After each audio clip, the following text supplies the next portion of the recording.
The summer of 1940 was the only time in history when Germany had the opportunity to break Britain from the air. It had the most powerful army in Europe. He had the most feared air force in the world. He had defeated France in 46 days. And yet, between July and October of that year, he launched the largest air assault on the British Isles that mankind had ever witnessed, and he failed. This is the story of that failure, told from the side that planned the campaign, executed it, suffered it, and in the end did not fully understand it. On June 22, 1940, France signed the armistice in the same train carriage in which Germany had signed it in 1918. For the German military leadership, the war was over. There was no formal reason for it to continue. Germany had attacked Poland. It was Britain and France who declared war, and after less than 10 months of fighting, France lay defeated. The British Expeditionary Army had been evacuated by fishing boats from the beaches of Dunkirk, and the Reich controlled the western coast of Europe from the Norwegian North Cape to the Pyrenees. General Karl Spaatz, who would become Commander-in-Chief of the United States Air Forces during the war, observed after the conflict that it was the Luftwaffe that dominated world diplomacy in the 1930s and gave Hitler his political victories without shedding a single drop of blood. That's exact. The power of German aviation did not lie only in its aircraft. It resided in the fear it generated, and in 1940 that fear was still a political bargaining chip in many capitals. In Berlin, the general conviction was that the British would have to negotiate. Adolf Hitler believed it sincerely. In the second volume of Mein Kampf, he had written entire pages on the logic of an alliance with Britain. He saw it as Germany's natural ally, a maritime and colonial power with no territorial interests in continental Europe, which for centuries had maintained the balance of power without seeking to dominate it. He made sustained diplomatic efforts for years to seduce her. Hermann Göring, his second-in-command and commander-in-chief of the Luftwaffe, spent most of the 1930s trying to convince British aristocrats and journalists that Germany only wanted friendly, hands-free treatment in the East. Erich Raeder, Grand Admiral of the Kriegsmarine, believed that the war had been lost since September 3, 1939, the day Britain declared it. On July 19, 1940, Hitler gave a speech to the Reichstag in Berlin. It was broadcast by radio throughout Europe. He offered peace. He pointed to Churchill as the one responsible for continuing the war in vain. He hoped that some reasonable faction within the British government would listen to him. Lord Halifax, the Foreign Secretary, who in May had advocated exploring terms of negotiation, formally replied by radio 2 days later, Britain was rejecting the offer. It was at this point that the German military machine began to turn westward with all its inertia. The problem was that no one in the German High Command had given serious thought to how Britain was invaded or defeated. General Alfred Jodl prepared a memorandum at the end of June: intensify the air war against maritime shipping, attack the economy and the RAF, perhaps bomb London to break the civilian will, and as a last resort, land troops. Everyone hoped that the first steps would be enough and the landing would be unnecessary. The invasion itself, dubbed Seelowe, Sea Lion, was planned with the urgency and enthusiasm of someone planning something he hopes he will never have to execute. There was a problem that very few in the Luftwaffe High Command wanted to acknowledge in the summer of 1940. The Air Force that had terrorized Europe was, in many respects, an instrument built at a speed that compromised its depth. Erhard Milch was the one who really built it. Born in 1892 to a patriotic family in northern Germany, Milch had served in artillery and then reconnaissance aviation during World War I. He then led Lufthansa with an energy and organizational vision that caught the attention of the Nazis before they came to power. When Hermann Göring was appointed Air Minister in 1933, Milch agreed to be his deputy. And it was he who planned, financed, organized and executed the expansion that in 1935 allowed Hitler to officially announce the existence of the Luftwaffe. 1,888 planes and some 20,000 ready men, emerging almost from nowhere. Milch knew he needed 8 or 10 years to build a real air force. Hitler did not give him that amount of time. Priorities shifted to facade numbers, the ones that impressed the Führer and foreign powers at the expense of spare reserves, relief pilots and industrial depth. In 1937, Göring introduced the World War I ace Ernst Udet, a charismatic veteran but devoid of Milch's administrative and technical skills, into positions of power. Udet loved dive bombers. He imposed a requirement that all new German bombers have dive capability, which ruined the design of the Junkers Ju-88, the best bomber Germany had, doubling its weight and delaying production for months. When Milch found the chaos that Udet had created, he cancelled most of the new designs and set about repairing the existing ones. It was too late by 1940. In 1937, Germany produced 5,606 aircraft, of which 2,651 were frontline.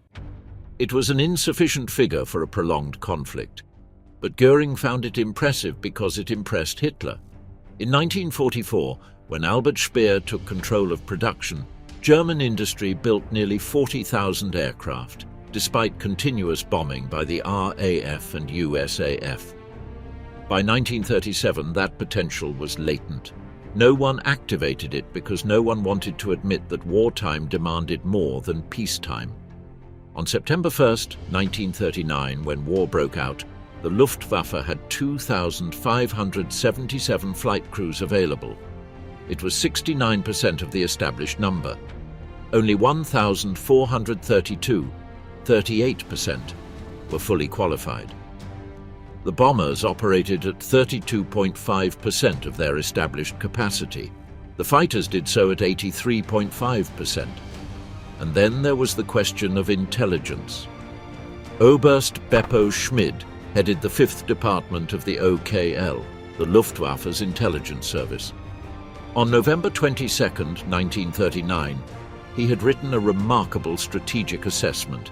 He described Britain as the most dangerous of all Germany's possible enemies, stated that as long as Britain remained undefeated, the war could not end favorably, and recommended the immediate adoption of a siege strategy. The report was noted and archived. What Schmid wrote in July 1940, when the OKL planners needed an assessment of the adversary, was something else. Its summary of the 16th of July stated that both the Hurricane and the Spitfire were inferior to the Bf-109F, which had not yet entered production, that the number of operational airfields in the south of England was very limited, that the British aircraft industry produced between 180 and 300 fighters per month. The real figure for July was 496, that the command was inflexible and that the station commanders were not pilots. In reality, they all flew regularly. Schmid also omitted to mention radar. Hitler's Directive 17, issued on August 1, 1940, ordered the Luftwaffe to outmaneuver the British Air Force with all means at its disposal and in the shortest possible time. The targets were flight units, their ground organization, their observation facilities, their aeronautical industry and radios. The ports were then to be attacked. Hitler personally reserved the right to order terror attacks on the civilian population in retaliation. The board did not resolve the central dilemma, whether to seek a quick decision or a prolonged siege. It left that question open, which meant that each commander could interpret their objectives differently. The 3 Luftflotten available for assault were Luftflotte 2 under the command of Generaloberst Albert Kesselring, covering northeastern France, Belgium and the Netherlands. Luftflotte 3 under Generalfeldmarschall Hugo Sperle, operating from northwestern France, and Luftflotte 5 under Generaloberst Hans-Jürgen Stumpf, based in Norway and Denmark, destined to attack northern England and Scotland. To Kesselring's credit, brilliant intelligence, inexhaustible energy, instinct for ground operations, and the same determination he would demonstrate in Italy, where he would keep superior Allied forces tied up until the end of the war. To his credit as head of Luftflotte 2 in 1940, he was fundamentally an infantryman who had learned to fly at the age of 48 out of a career need, not a vocation.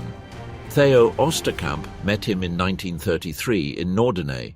He wrote that Kesselring radiated the air of an old-school gentleman with deep knowledge and clear vision of the future of the Luftwaffe. He added, "What a delight it must be to work with a man of that quality." Osterkamp would be more cautious years later. Hugo Sperler, who commanded Luftflotte 3, was the only long-term aviation professional among the three. He had flown in World War I, led secret pilot training in the Soviet Union in the 1920s, and headed the Condor Legion in Spain. Hitler took him to the meeting with Austrian Chancellor Schuschnigg on the eve of the Anschluss in 1938, together with General Reichenau. He told Milch that they were his two most brutal-looking generals. On August 1st, Goering summoned the Commodores of the Fliegerkorps to The Hague. He arrived in a new white dress uniform. He presented a plan to attack targets in 3 concentric circles around London, starting more than 100 kilometers and approaching for a fortnight. It was geometrically simple. It was also logistically impossible to sustain and strategically incoherent. Theo Osterkamp raised his hand. The Luftwaffe listening service had identified active RAF units in the London area. He estimated that the British had between 500 and 700 operational fighters, and that the number was growing, with dangerous Spitfires appearing more and more often. Goering interrupted. That was absurd. The intelligence was excellent and the Spitfire was inferior to the Bf 109. In addition, Osterkamp himself had reported that the British were too cowardly to go up to fight. Osterkamp corrected his description. The listening service had detected that the RAF had orders to avoid fighter-versus-fighter combat. They weren't stupid. They weren't going to wear themselves out in attrition against fighters that alone couldn't cause them harm. Goering replied that that was the same thing. Sperler and Kesselring proposed to retain the bomber force until British Fighter Command had been decisively weakened by fighter action. They wanted to first attack the organization on the ground and the aeronautical industry at night. Goering declared that this was ridiculous, since JG-51 had only shot down 150 aircraft, enough weakening. The figure of 150 that Goering cited was the total claims of the entire French campaign, not battles over the Channel. Osterkamp swallowed it silently. Sperler and Kesselring said that between them they had about 700 operational bombers. Goering had spoken publicly of 4,500. Everyone in the room fell silent. Goering, according to the testimonies of those present, sat down and muttered, "Is this my Luftwaffe?" Before the main assault began, the Luftwaffe fought a month of fighting over the Channel, attacking coastal convoys that Britain kept sailing out of economic necessity. From the first days of July, the Bf 109s and bombers became familiar with the distances, winds, climates and pilots on the other side. Theo Osterkamp, the World War I veteran nicknamed Onkel Theo by his subordinates, was the first fighter commander to reach the Channel coast. He was 47 years old. He had achieved 32 aerial victories in the First War, won the Pour le Mérite, the Croix Bleue, and survived 2 decades between the wars. On July 13, 1940, he scored his 6th and final victory of the second, becoming the only pilot with confirmed victories in both world wars. He commanded JG-51, the first Jagdgeschwader to settle on the coast. In front of him, on the other side of the strait, RAF pilots were quick to learn that coastal convoys were a trap. To fight on the water was to die in it if you were shot down. The percentage of rescued pilots was minimal. Of the 89 fighter pilots killed during the Channel period, 10 died in the North Sea and 58 in or on the Channel, almost 80% of the total. Only 4 injured pilots and 3 uninjured who parachuted into the Channel were rescued. 7 drowned for sure.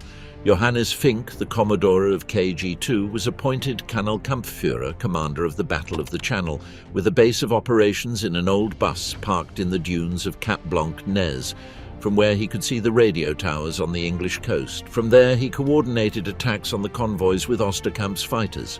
The 2 men soon reached a gentleman's agreement. Fink would not demand escorts so rigid that they would chain the fighters. Osterkamp expressed doubts about the Bf 110 as an escort. It was too large and unmaneuverable, but was willing to test it. The doubts were confirmed in the first weeks. ZG-26's Bf-110S suffered humiliating losses against Hurricanes and Spitfires in a 4-to-1 ratio. In the last week of July, Werner Mulders was given command of JG-51 when Osterkamp was promoted to Jagdfliegerführer II, Jafu 2, with responsibility for all Luftwaffe 2 fighter forces. Mulders was 28 years old. He had achieved 14 victories in Spain. In the Luftwaffe, he was called Vati, Dad, for his care of his subordinates. His rivalry with Adolf Galland for the top spot on the win scoreboard was an open secret throughout the Luftwaffe. Galland had arrived on the Channel coast at the head of the 3rd JG-26, determined to outmaneuver his friend. On July 27th, the day after Mulders took command of JG-51, Mulders was wounded in combat over Dover. The surgeon removed a bullet from his leg. Galland noted the fact in his diary with a mixture of genuine concern and competitive satisfaction. Lieutenant Hans Otto Lessing, pilot of 2/JG-51, wrote to his mother in August, "The English can fly, no doubt, but we are better in every aspect. Major Mulders, the most successful Geschwader. Ours is the most fashionable." German pilots lived and died in that atmosphere of heroic competition, victory scores, medals, and a growing awareness that the other side was not as easy to beat as the Stukas had led Poland or France to believe. To understand why the Luftwaffe was unable to destroy RAF Fighter Command, you have to understand what that fighter command actually was. The Germans reduced it to their planes and pilots. It was a category error. What Germany attacked was a detection, processing and response system that had no equivalent in the world. From the steel towers of the chain home on the coast to the underground operations room at Bentley Priory, where Air Chief Marshal Hugh Dowding oversaw the whole, there was a chain of information that turned raw data into tactical decisions in a matter of minutes. Radar was not an exclusively British invention. In Germany, Dr. Rudolf Kunold of the Naval Signals Service had obtained an image of a warship in the port of Kiel in 1934. By 1938, the Luftwaffe had the Freya system and the Würzburg fire control radar operational. What the Germans had not developed was the command and control aspect, integrating information from multiple sources, translating that data into vectors for pilots, and distributing the result to squadrons in the air. On August 3, 1939, the Luftwaffe sent a spy Zeppelin equipped with radio laboratories along Britain's northeastern coast to intercept transmissions from radar stations. The crew was overwhelmed by the power of the emissions and concluded that it was interference from the national power grid. The flight did not yield any useful information about the defense system. General Wolfgang Martini, who headed the German listening service, had deciphered by August 1940 almost all the call signals of the British squadrons. His service knew that pilots were directed from the ground. But this information was guarded so closely that it was not shared with Oberst Schmid's rival intelligence service. And Jeschonnek, the Luftwaffe Chief of Staff, had known of the existence of radar since May 1940 and had pointed out its inability to detect low-level aircraft in a General Staff report. No one drew operational consequences from it. The result was that every aircraft taking off from French airfields was detected as soon as it crossed the coast, catalogued, numbered and tracked by WAAF operators at the layout tables, while sector controllers decided which squadrons to send and at what altitude and course. For the German pilots who flew over enemy territory, knowing that every mission would be intercepted, the feeling was uncomfortable. One of the veterans of Erprobungsgruppe 210 described it this way: "The invisible network of signals that watched them from the moment they left the French coast meant that almost every mission ended in interception. There were no easy missions to England." August 13, 1940 was to be the beginning of the end of the British Fighter Command. Goering had called it Adlertag, Day of the Eagle, and it required 3 days of fine weather for his forces to strike the final blow. The afternoon of the 12th had looked promising. Technicians at the airfields in northern France worked until the early hours of the morning preparing the planes. But before dawn, meteorologists reported thick clouds forming over the channel. In the early hours of the 13th, Göring, who did not want Eagle Day to be executed halfway, postponed the planned operations until the afternoon. The cancellation order reached almost all units. It did not reach the 2nd and 3rd Gruppen of KG-2, who had already taken off with their Dorniers between 4:50 and 5:10 to rejoin their escorts over the channel. The escorts did receive the order. ZG-26's Bf-110S, led by World War I veteran Oberstleutnant Joachim Huth, who had a prosthetic leg since he was wounded in combat. Huth saw the bombers keep advancing. His radio operated on a different frequency than the Dorniers, so he couldn't talk to the Commodore Fink. He performed a series of stunts in front of Fink's leading plane to try to make him understand to turn around. Fink thought Huth was showing off. The bodyguards disappeared. Fink flew solo, circling the north coast of Kent towards his targets, Sheerness and Eastchurch Airfield on Sheppey Island. It was an act of bravery, although it contradicted orders issued by Kesselring on August 4th, specifying that bombers were to abort if their escorts failed or withdrew. Fink perhaps continued because he did have some escorts. The Bf-109s of the Staffel 3rd of Erprobungsgruppe 210, which had also not received the cancellation order. British radar operators lost the Dorniers in the low clouds. The Observer Corps mistook them for a small formation and went astray. Only the 74th Squadron intercepted them, followed by the 111th and 151st. 5 Dorniers fell, but both targets were bombed. Upon returning, Fink flew into a rage. He telephoned Kesselring and issued such a reprimand that Smiling Albert had to go personally to Fink's airfield to calm him down. Fink reported success. They had destroyed 10 Spitfires on the ground and razed Eastchurch. In fact, they had destroyed 1. The airfield was Coastal Command, not Fighter Command. KG-2 never made the mistake of attacking a target that didn't matter that often, 7 more times before the first week of September. At the same time Fink was returning, Sperle's Luftwaffe 3 had also taken off without receiving the cancellation order. 20 Ju-88s of 1/KG-54 attacked the Royal Aircraft Establishment's airfield at Farnborough, and 18 more of 2 KG-54 at Odiham Airfield. The 10 groups' defences would describe them as strong and stubborn, all the way from the coast to the targets and back to the middle of the channel. The RAF claimed 20 victories. The actual German losses were 5 aircraft and 3 pilots wounded. When official Eagle Day finally began at 1400, Sperle launched the bulk of his forces. 58 Ju-88s from LG-1 towards airfields at Boscombe Down, Worthy Down and Andover, and 52 Ju-87 Stukas from STG-1 and STG-2 towards Warmwell and Yeovil. A staffel of Stukas from the 2nd Staffel of St G2 was massacred by the 609th Squadron while their escorts were entangled in fighting above. 6 of 9 were shot down. The weather continued to be so bad that most of the targets were hidden. STG-1 did not find Warmwell. STG-2 resigned from Yeovil. Both units attacked Portland instead.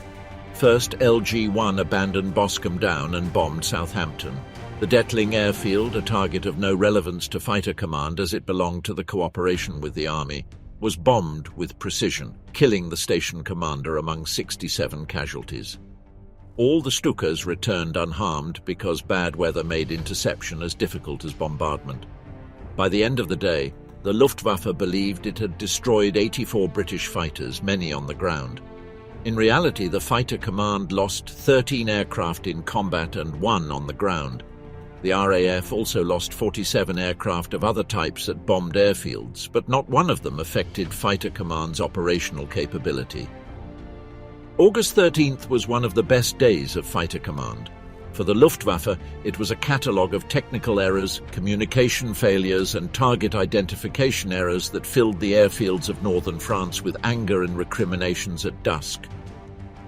August 15th, 1940 was the day the Luftwaffe flew more missions than on any other day of the Battle of Britain, more than 2,000. It was also the day known in the Luftwaffe as Schwarzer Donnerstag, Black Thursday. Kesselring began the day with attacks on Hawkinge and Limpne to attract the attention of the south. The plan was that Stumpf's Luftflotte 5, operating from Norway and Denmark, would attack northern England and Scotland, where the British would be weaker and less vigilant. It was a good idea on paper. Stumpf sent a feint of 2. He 115 seaplane Staffens towards Dundee to divert fighters, followed by the main attack. 72 Heinkel.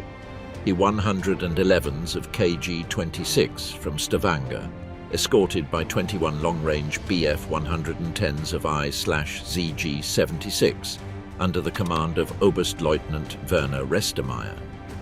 The navigator of KG-26 took them 3 degrees north of the planned course. The deviation created such an obvious trajectory on radars that Acklington's 72 Squadron was alerted in time, followed by Drem's 605, 79 alert, 41, 607 and 79.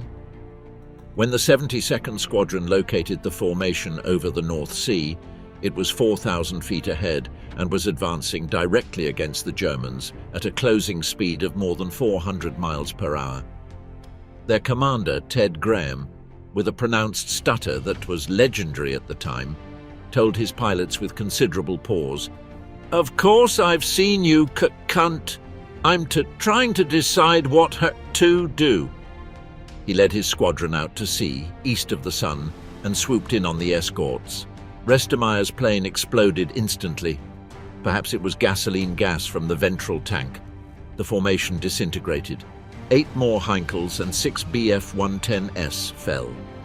A third of the first ZG-76's long-range Bf-110Ds were destroyed. To the south, as the northern disaster was unfolding, Erprobungsgruppe 210, the only Luftwaffe unit formed specifically for the campaign against England, launched an attack on its last mission of the day over Kenley Airfield in Surrey, far inland. Erprobungsgruppe 210 was an experimental bomber fighter unit under the command of Swiss-born Hauptmann Walter Rubensdorfer. They had proven effective in attacks on radar stations on August 12th. That last mission on the 15th was dangerous.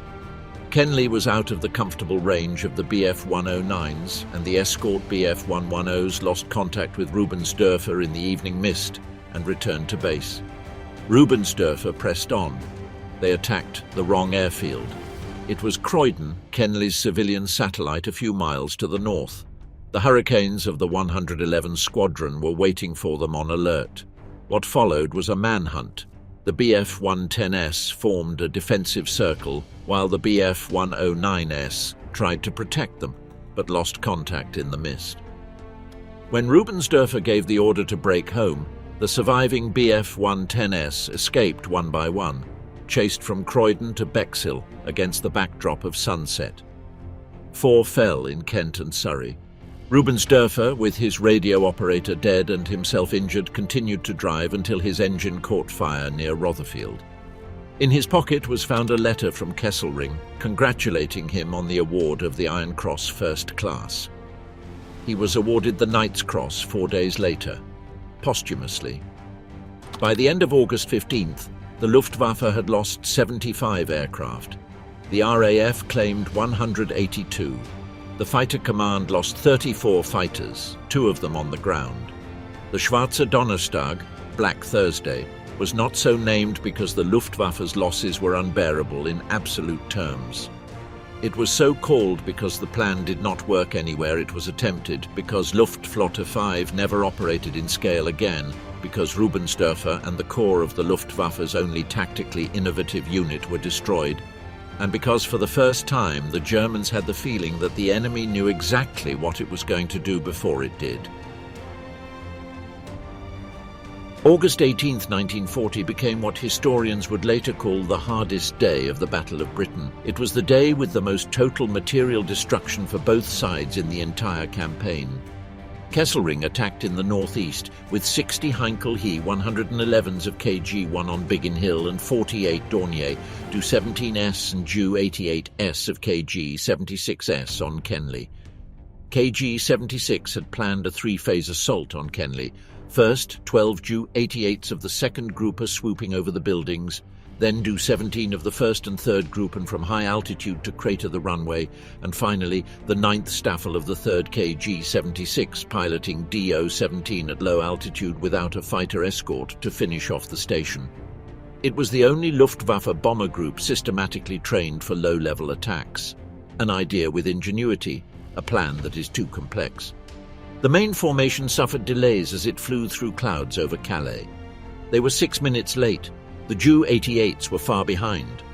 When the 9th Staffel passed within the southern perimeter of Kenley at 13:22, it arrived first rather than last. Anti-aircraft guns on the ground opened fire from below. The Hurricanes of the 111th Squadron came from Croydon from above. Special rockets fired experimental parachute cables. The Dornier left wing head caught on a cable, fell in flames onto a chalet just on the edge of the airfield. Another grazed a second cable but managed to free itself. The Dornier rider at the head of the formation was hit in the chest by a Lewis machine gun and collapsed over the controls, moaning, "Nach Haus! Take me home!" Their navigator, Oberfeldwebel Wilhelm Ilg, took control with one hand while pointing at the door of the fighting compartment with the other. Within 3 minutes of crossing the southern perimeter, 2 Dorniers had fallen, and all the others were damaged. 4 of the 9th Staffel never returned. Of the 5 that did, 1 landed in dunes near Calais, another had to splash down off Le Touquet, a third made an emergency landing in a field near Abbeville, and Ilg's own plane, now piloted by the navigator, landed with the gear down at Saint-Omer airfield. Its pilot died on the way to the hospital. Wilhelm Ilg was awarded the Knight's Cross. Over the airfield at Gosport, further west, the 3rd JG-26 under Oberleutnant Gerhard Schöpfel encountered the 501st Squadron ascending without knowing it was being watched. Schöpfel ordered his pilots to stay aloft and dived only from the sun. He attacked the furthest straggler in the formation, shot it down, and then repeated the action 3 more times. 4 enemy planes destroyed in 2 minutes by a single Messerschmitt. The surviving pilot of the 501, P.O. Kenneth Lee, described it decades later. "He did it so cleanly that I never knew what hit me." But the most telling disaster of August 18th was what happened over Gosport, Ford and Thorney Island with the Stukas of Stuka-Geschwader 77. Spörl launched 109 Ju-87s, the full operational force of STG-77 and I/STG-3, against 3 coastal airfields and Poling's radar station in Sussex. JG-53 and JG-27 provided close escort. The JG-2 flew forward in a free sweep. It was almost the ratio Goering had demanded, 1 fighter wing for every wing of Stukas. Above Gosport, the Hurricanes of Squadrons 43 and 601, units specialized in destroying Stukas, found them while they lined up in a queue one by one before diving. The escorts were entangled in combat of their own.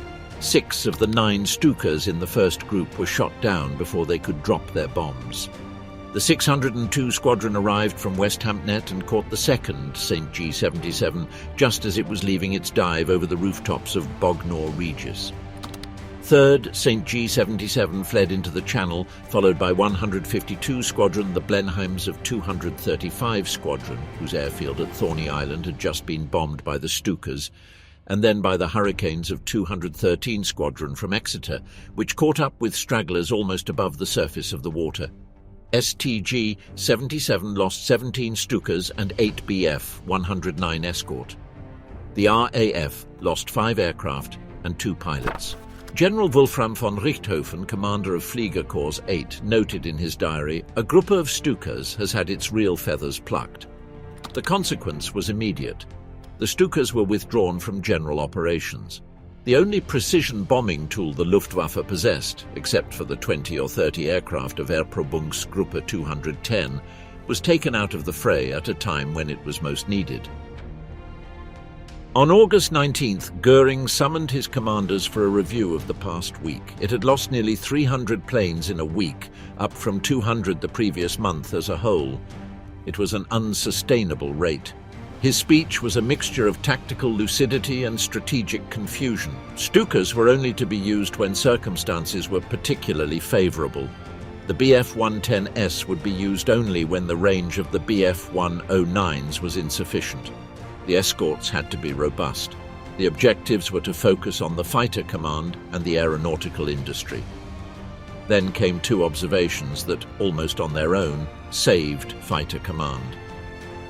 About radar stations, Göring expressed doubts. None had been destroyed until then, and the British had many radio stations. His words were more of a suggestion than a firm order, but the message was clear. Attacking the radar was a waste. And about the airfields, those that had been successfully attacked one day should not be attacked again the next day, because that was a waste of effort. With these two instructions, Göring protected the detection and control system that was the true centre of gravity of the British defence. At the same time, a massive reshuffle of the Jagdgeschwader put the young aces in command posts. On August 22nd, Galland took command of the entire JG-26. Mulders took JG-51.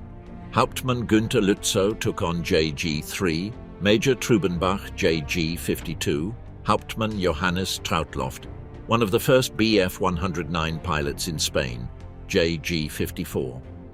It was an unprecedented generational transformation. Men with the rank equivalent of squadron commander or captain in the RAF were given command of units equivalent to 9 squadrons each. Their ages ranged from 24 to 28 years old. There was also a new restriction. Only one officer could fly as a crew on each plane. The Luftwaffe had lost 1 Geschwaderkommodore, 7 Gruppenkommandeure, and 13 Staffelkapitän casualties since the beginning of August. The level of frontline leadership was being decimated. The reorganization and the bad weather that followed gave the fighter command a week of relative respite. When the attacks resumed in earnest on August 24th, the most dangerous phase for fighter command began, not because of the ingenuity of the German plan, but because of its persistence. The last week of August and the first week of September were the two most dangerous weeks of the entire battle for the British defence. Kesselring, now working with something resembling a purpose, concentrated his attacks on the sector stations, the command centres that controlled the fighting in the air. Biggin Hill, Kenley, Hornchurch, North Weald, Debden and Northolt were the nodes of the nervous system of the 11 Group. Without his operating rooms, Park could not translate radar information into combat orders. Erprobungsgruppe 210, now under different leaders following Rubensdorfer's death, attacked Biggin Hill on August 30th at 6 o'clock in the evening, coming at ground level. 16 bombs destroyed a hangar with 2 aircraft, the workshops, the armory and warehouses, the dining room and the NAFI, the vehicle yard, the non-commissioned officer barracks, and the WAAF accommodation. One of the bombs hit a bomb shelter, killing 39 soldiers. Telephone, gas, water and electricity were cut off. Biggin Hill was taken out of service, and Hornchurch had to take control of its sector until emergency power was restored. August 31st was one of Fighter Command's worst days. The 56th Squadron was ambushed over Essex by the 3rd JG-26 and the 3rd ZG-26 and lost 4 aircraft, including both veteran flight commanders. The Flight Lieutenant Percy Weaver died. His DFC was announced that afternoon. On September 1st, Biggin Hill was attacked in the morning and afternoon. On September 2nd, he was attacked twice more. On August 31st, Intelligence Chief Beppo Schmid issued an assessment estimating that the British had only 300 operational fighters left. The real figure was 855 in squadrons, 289 in warehouses and 84 in training units, a total of 1,438, twice as many as at the beginning of July. The misinformation ran in both directions. The Luftwaffe systematically overclaimed, and Schmid built his assessments on those inflated figures. The avoidance factor, the ratio between the planes claimed and those actually shot down, had reached 3 to 1 in some days. Göring, seeing the reports of his pilots, began to suspect widespread dishonesty. It was the only explanation he could think of for the discrepancies. Its relationship with its air force deteriorated palpably during September. On the 1st of September, the operations room at Biggin Hill was re-established.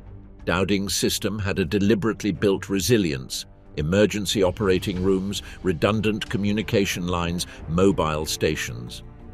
But in that first week of September, for the 11 group pilots who returned to their damaged airfields again and again, the feeling was of a pressure that increased without pause. The RAF commander had 22 A-class units at the start of the period. By early September, many were exhausted. By August 30th, Hitler had finally lifted his ban on attacking London directly. What precipitated the change was an accident. On the night of 24th to 25th August, a small group of KG-1 Heinkels were searching for the Thames Haven oil terminal, dangerously close to London. Flying at night without precise navigational instruments, the bombers did not find Thames Haven. The bombs fell in London's East End, damaging St Giles's Cripplegate Church. The next morning, a telegram arrived at KG-1 headquarters from Goering demanding the names of the responsible crew members to be transferred to the infantry. In response, the British War Cabinet authorized the first attack on Berlin. On the night of 25th to 26th August, the Hampton of the 49th and 50th Squadrons set off for the Tempelhof airfield, while the Wellingtons tried to find the gigantic Siemens works. Northern Germany was covered in clouds, but the bombs were dropped anyway. 6 Hampton did not return. Bombs destroyed a garden shed in the Berlin suburb of Rosenthal, injuring 2 people. The rest fell in fields outside the city, but it was enough. Hitler was on the Berghof when he received the news that Greater Berlin had been bombed for the first time. He returned to the capital. The next day, he gave the Luftwaffe carte blanche. On September 4th, Hitler spoke at Berlin's Sportpalast to an audience of nurses and social workers, the people closest to the victims of the bombing of Berlin. He joked that the English were asking, "When is he coming?" and replied, "He's coming, it's coming." He declared that if the English attacked German cities, Germany would wipe out theirs. The crowd jumped in ecstasy. "Never! Never!" they shouted. In The Hague, on September 3rd, Goering gathered his commanders. Kesselring pushed for an all-out attack on London. He argued that Fighter Command was concentrating its forces on northern airfields, out of range of the Bf-109s. If they attacked London, the British could not avoid defending the city, and the Bf-109s could finally fight in favourable conditions. They could not leave their airfields. They had many. They could not leave London. Sperl disagreed. The RAF's losses were not enough. Reports of shoot-downs were exaggerated. Fighter Command was far from its last reserves. Attacks on infrastructure were to continue. Sperler, who had seen from Spain how the optimistic reports of the pilots were far from reality, was right in his doubts. But Goering was looking for a political solution. The Reichsmarschall needed to show results. The bombing of Berlin was humiliating for a man who had publicly promised that no enemy aircraft would fly over the Reich capital. His relationship with Hitler depended on the Luftwaffe being an effective instrument. Kesselring offered him a new narrative. They had not failed to destroy the enemy. They had simply been waiting for the moment for the decisive blow. On September 7, 1940, Goering arrived in Pas-de-Calais on his personal train Asia with wine cases for the entourage, a new uniform, and the golden Reichsmarschall cane that had just been awarded to him. Kesselring and Lürzer received him with the pomp of a state visit. He then went to inspect the first LG-2 fighter wing, tried unsuccessfully to get into the cramped cockpit of a Bf-109 to prove that he was still a fighter pilot, which caused general hilarity, and took a few bottles of the best wines to a picnic on the cliffs to watch the operation with binoculars. The operation was baptized Loge, the god of fire. The next day would be the 25th anniversary of Zeppelin's first bombing of London. At 15:54, a WAF operator at Bentley Priory placed the first hostile counter on its table. Training grew. At 4:16 p.m., the Observer Corps reported several hundred aircraft approaching the coast.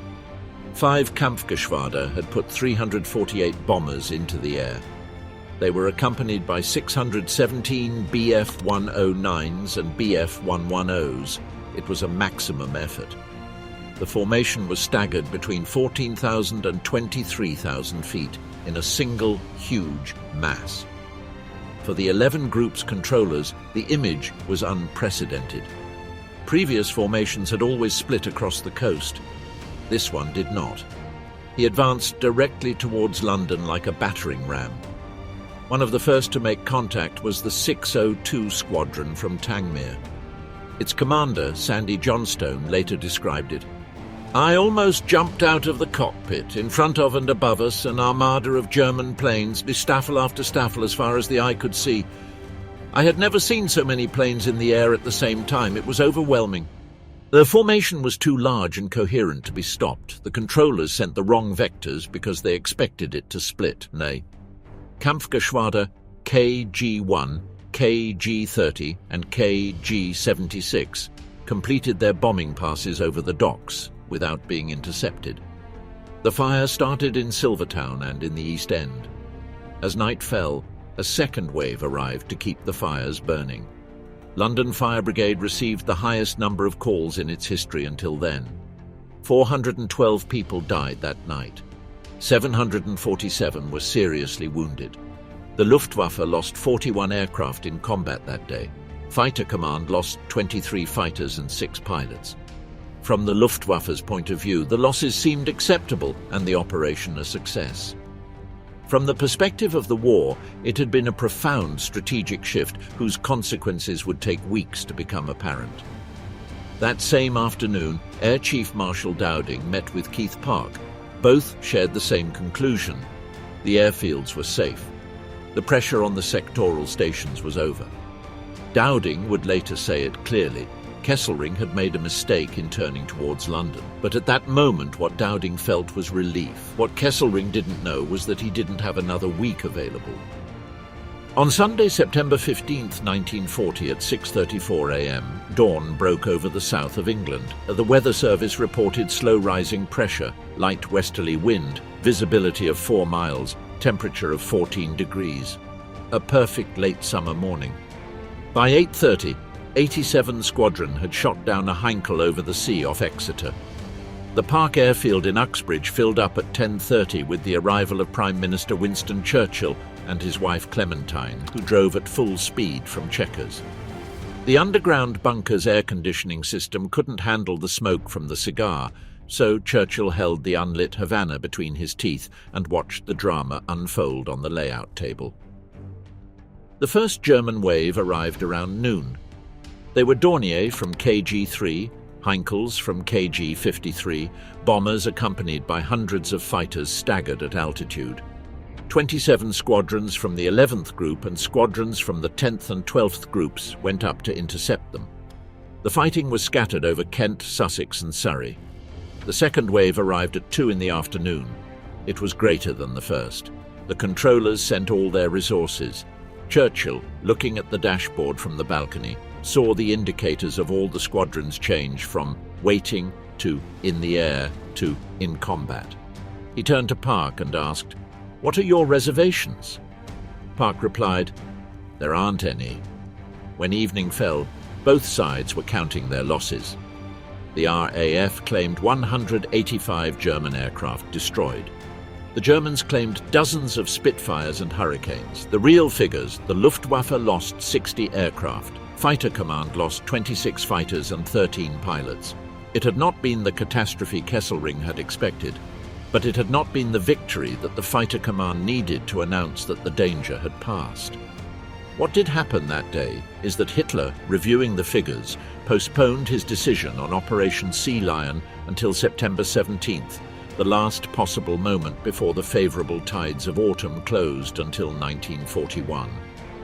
On September 17th, Hitler ordered the postponement of Sea Lion indefinitely. The barges of the canal began to be dispersed. The ships that had been gathered along the ports of northern France were disbanded to other ports. The army, which had always seen the invasion as a suicidal gamble with no established air superiority, did not hide its relief. Göring did not accept failure. He ordered the night bombing raids on London to continue. The blitz over London would last 57 nights in a row. To fully understand what happened to the Luftwaffe in the summer of 1940, you have to look at the numbers with the eyes of those who saw them at the time. German fighter pilots over the Channel in southern England claimed victories at a rate of about 3-1 on their actual losses. They thought they were winning. Beppo Schmid's statistics confirmed that the fighter command was bleeding to death. Schmid himself estimated on August 17th that the British had 300 fighters left. The real figure was 855 operations plus reserves. The factors that made an accurate assessment impossible were structural. When several pilots attacked the same aircraft at different stages of its disintegration and each reported it as an independent victory, the delusion factor could be as much as 3 or 4 times the actual losses. The same problem existed in the RAF, but with one crucial difference. British pilots were fighting on their own soil. They could count the remains. They knew how many of their men were coming back and how many weren't. The Germans flew over the Channel and lost sight of their victims in the waves or in the clouds. On August 18th, the toughest day, the Luftwaffe lost 69 aircraft destroyed and 31 damaged. Fighter Command lost 34 destroyed and 39 damaged in the air, plus 29 destroyed and 23 damaged on the ground. The total losses were roughly equal, but the ratio in the air was 2-1 in favor of the defenders. In the whole of the Channel period, from July 10th to August 11th, German fighter pilots had destroyed 87 Hurricanes and Spitfires and damaged 52, in exchange for 54 Bf-109s destroyed and 16 damaged. They believed they were achieving a 5-1 ratio, the one Osterkamp had calculated as necessary to win. The actual ratio was about 1.6-1. There was a deeper problem with numbers. Even if the Luftwaffe had achieved the 5-1 ratio that Osterkamp considered necessary, basic mathematical calculations showed that the task was impossible. To take out Fighter Command in 5 weeks, they needed to shoot down at least 100 fighters per week. With a ratio of 5-1, that meant losing 20 Bf-109 per week, the 100 available in 5 weeks. And even so, they needed to keep enough fighters intact to protect the invasion fleet against RAF bombers. Osterkamp had calculated it. They needed 900 fighters just to cover the landing beaches. They had about half. No one else in the Luftwaffe seemed to have made these elementary calculations. Osterkamp had made them. Stumpf had sensed them. The others operated under the assumption that the results of the Polish and French summer would be repeated over England. Behind the numbers were the men. To understand the Battle of Britain from the German point of view, you have to understand who the pilots who crossed the Channel were every day.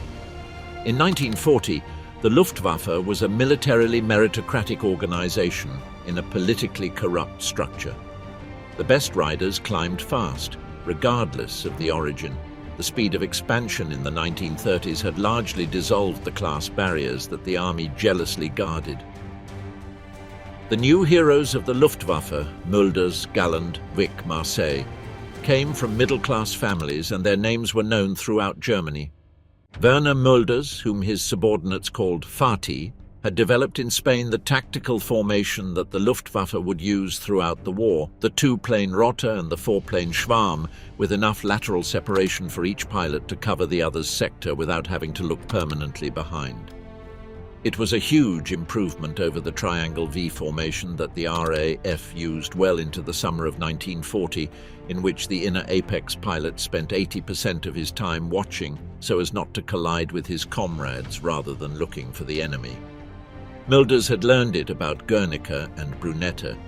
It took months for the RAF to learn about Kent. Adolf Galland, who took over KG-26 on August 22nd at the age of 24, was a different phenomenon. Aggressive where Mulders was methodical, brilliant in the air where Mulders was systematic on the ground, with a tendency to direct confrontation with his superiors when he thought he was right. When asked by Göring in August in front of witnesses what he needed to win the battle, Galland replied, "A squadron of Spitfires." It was the most politically reckless answer I could give, and it was the truth. The tension between the fighter pilots and the Supreme Command was a constant throughout the summer. Galland and Mulders were summoned to Karinhal to receive medals and to hear rebukes about the bombers' losses. The complaint was always the same. The fighters did not sufficiently protect the bombers.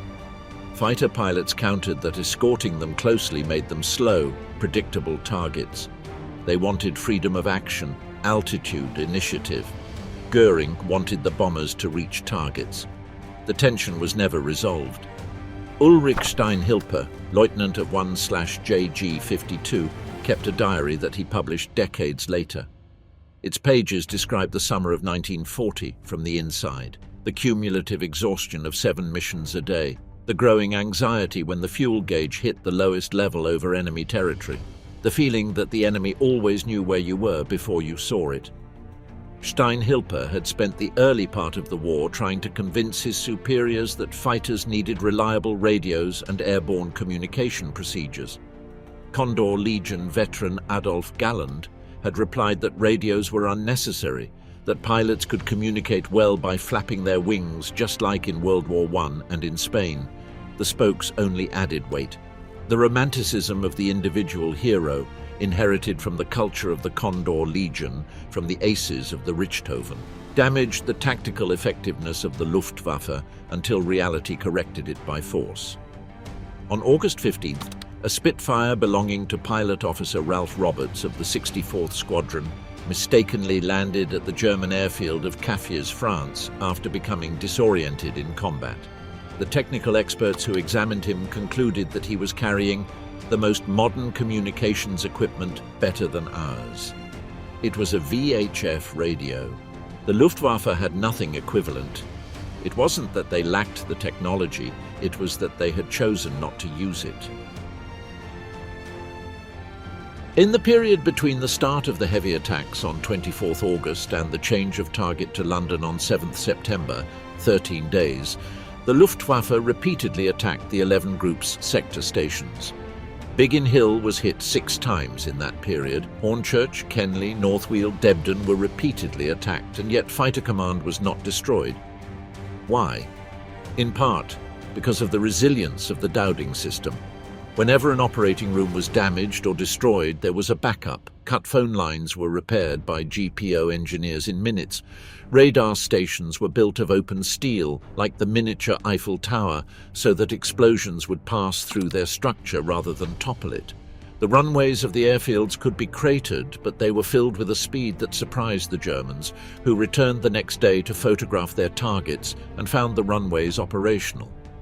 In part because of the errors in the selection of targets.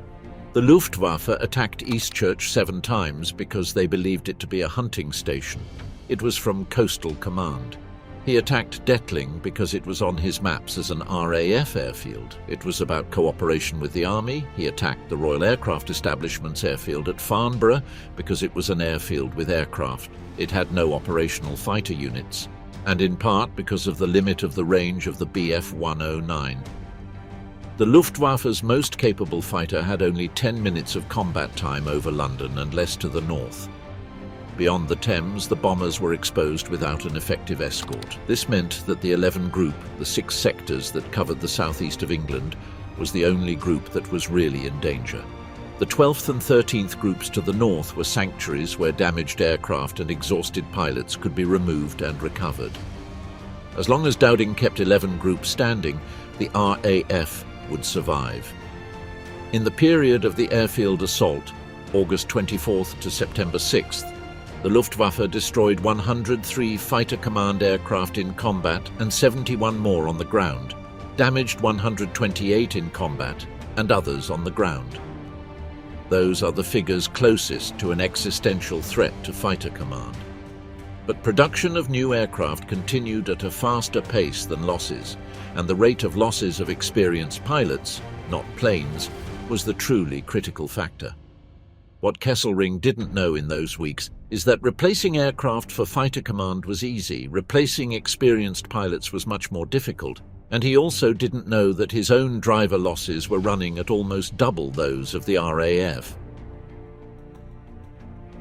On September 17, 1940, Hitler ordered the indefinite postponement of Operation Sea Lion. The invasion fleet, hundreds of Rhine barges that could tie 3 knots and were capsized by waves of force, too, began to be dispersed. The period of favourable tides for a landing in 1940 had passed. What followed was the Blitz. For 57 consecutive nights, the Luftwaffe bombed London. Other ports and cities, Plymouth, Bristol, Birmingham, Coventry, Liverpool, Sheffield, Glasgow, were attacked at night by forces that could operate with relative impunity because Fighter Command had very little to oppose to the night bombers. The night defences were primitive, slow Blenheims with very short-range onboard radars, Hurricanes and Spitfires dazzled by the glare of their own escapes in the dark. On the night of November 14, 1940, Coventry was razed to the ground with the Knickerbein navigation system developed by Kesselring from the lessons of Spain. 449 bombers destroyed the historic city centre and the cathedral. But the Blitz did not break the British will. Churchill had predicted this in a 1917 memorandum. The bombings of Guernica, Rotterdam and London confirmed what that note implied. The bombing of cities tends to unite the population with its government, not to separate it from it. 88% of the British population supported Churchill in the polls of October 1940, at the height of the night bombing campaign. For the Luftwaffe, the autumn of 1940 revealed the limits of an instrument built for short war. With no strategic reserves of aircraft, no spare pilots, with an industry that had never activated its true productive potential, with commanders fighting over credit, and a supreme commander lying about the numbers, the Luftwaffe could not sustain indefinitely the losses of an attrition campaign. By the spring of 1941, Hitler had turned his attention to the east. Operation Barbarossa, the invasion of the Soviet Union, began on June 22, 1941. Most of the Luftwaffe was moved to the Russian front. The air assault on Britain had ended without a decision. The Battle of Britain demonstrated several things that the military theory of the air of the time had not clearly foreseen. First, strategic bombing can only be effective if the right targets are consistently selected and attacked. The Luftwaffe never had a single sustained objective. It attacked ports, radar, fighter airfields, bombing airfields, army cooperation airfields, aircraft factories, oil terminals, dikes, and finally the largest city in the world. The result was that none of these targets were decisively destroyed. Second, active defense, when supported by an efficient command and information system, can outweigh the advantages of offensive initiative. The chain home, the Dowding system, the sector operations rooms. This control architecture turned every fighter command aircraft into a force multiplier, a pilot who ascended knowing where the enemy was, at what altitude, in what number and direction, and who had a controller guiding him to the optimal tactical position was more effective than a pilot who crossed the channel hoping to surprise someone. Third, intelligence matters more than courage. The Luftwaffe had pilots as brave as any air force in the world. It had fighters as good as any aircraft of the time. What he did not have was knowledge of his adversary. Beppo Schmid did not mention radar in his July 1940 main assessment. That omission was perhaps the single greatest strategic mistake of the Battle of Britain. Fourth, time has a double edge. Kesselring had 5 weeks between Adlerangriff's start and Celian's deadline.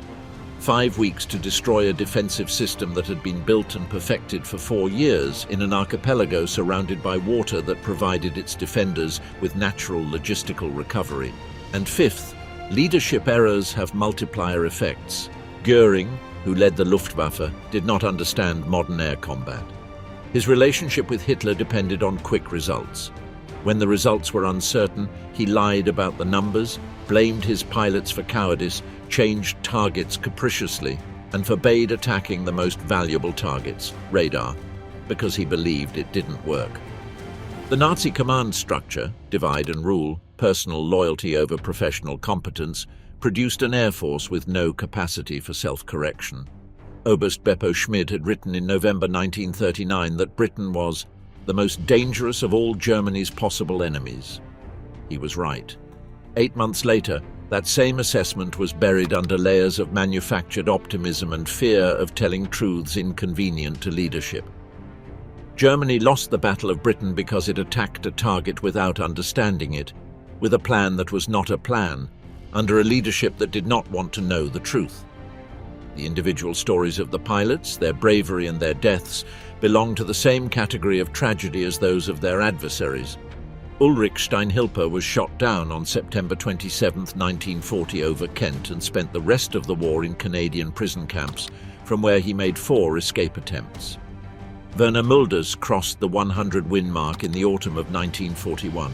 He died on November 22, 1941 as a passenger in a He-111 that crashed in Breslau during a storm when he was flying to attend the funeral of General Udet, who had committed suicide days earlier. Adolf Galland survived the war, spending his final weeks in command of JG-44, a squadron of Me-262 jets, fighting until the collapse of the Reich. He lived until 1996. Theo Osterkamp, who had seen failure coming from the start, was relieved of command in October 1940 and assigned to a staff post where his experience was used less urgently. September 15th is today the Battle of Britain Day in the United Kingdom. In Germany, that battle doesn't have a special name on the calendar. He didn't have it then either. For Berlin, it was just the beginning of a longer campaign that was lost in the noise of total war. But in the military archives of Freiburg, where documents bearing witness to German actions in 1940 have been catalogued for decades, there is a paper signed by Oberst Beppo Schmid on 22nd of November 1939. Of all Germany's possible enemies, Britain is the most dangerous. It was the most accurate assessment he produced in the entire war. They did not pay attention to him.